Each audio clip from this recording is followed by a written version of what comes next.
the Shroud, a ruinous fog which sought only to spread and devour. Facing their downfall, ancients and humans united to forge the Flameborn. Now, your time has come. Awake.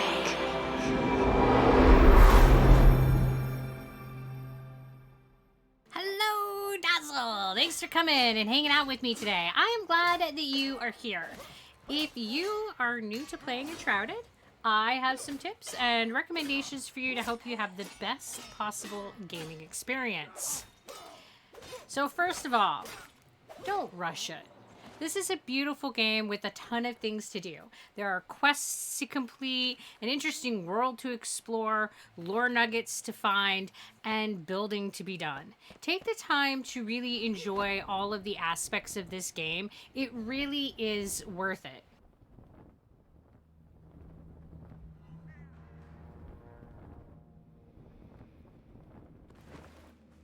Listen when you're mining. The sound changes when you're going to get an ore versus when you're going to get stone. In most cases, it takes several smacks to get anything when you're mining. The location of your pick strike on the last swing seems to be what determines the loot. So if you hear the stone sound, you can adjust your swing to get ore rather than stone.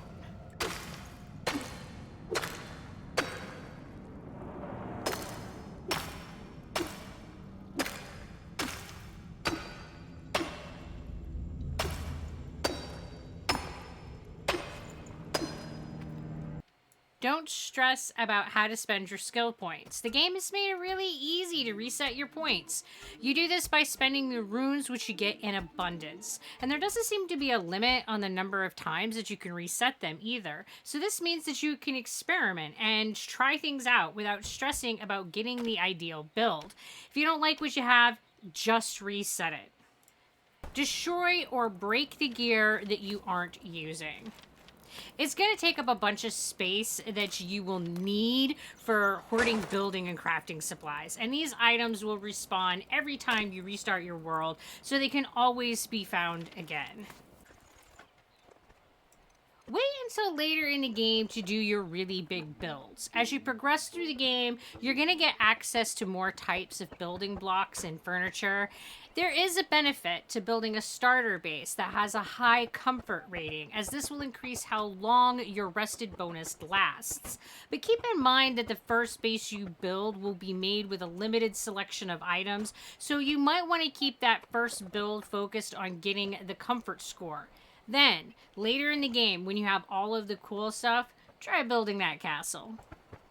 Everything outside of your base box will respawn when you restart the world. This means that you can blow things up, dig a hole, loot everything, or do whatever, and know that you're going to have a fresh canvas to play on the next time that you log into the game. It means that you're never going to run out of resources, so you really don't have to worry about using too much of something. And this is a really great game mechanic that makes building way easier.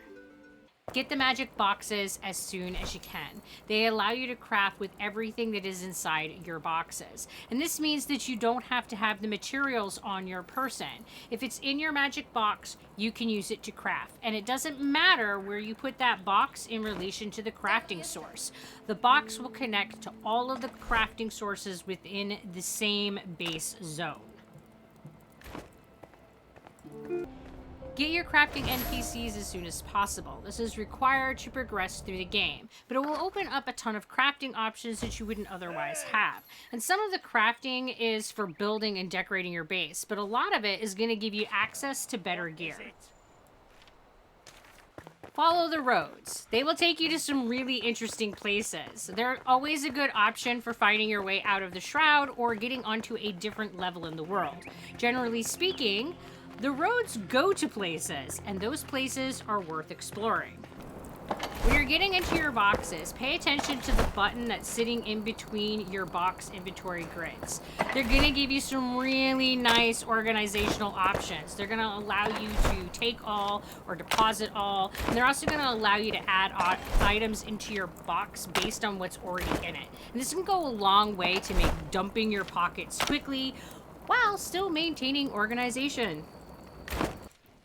Gear doesn't really have a level requirement. This means that if someone joins your world at a lower level, you can give them higher level gear. And this is going to allow them to function in areas significantly higher than their level. And this is a nice option for a level mismatch in your characters. If you fall off an edge that's high up when you are low on stamina, wait until you are really close to the ground before pulling out your glider. Because it doesn't matter how long it's been out. If it is out when you hit the ground, you aren't going to take damage. But if you do it right away, your glider will fail once your stamina is run out. And you're going to drop like a rock without anything to save you. When you're in the shroud, there will be large insects. They're going to attack you in swarms. When there are only a few of them, it isn't too bad. But if you get a bunch of them, it can be really problematic. So make sure that you destroy their spawning point to keep yourself from getting overwhelmed by their numbers. Like about every survival crafting game, it is more fun and way easier to play with other people. And this really isn't a requirement. You can be successful playing solo. But any collecting that needs to be done to complete a crafting project is going to be all yours. When you have 2 or 3 people working on collecting the ingredients to upgrade your flame, it's going to go a lot faster. Well, that's about it for my rambling today. Thanks for coming and spending some time with me. If you like the video, click on that like button. It really does help. And until we talk again, you guys be sure to take care of yourselves. Bye!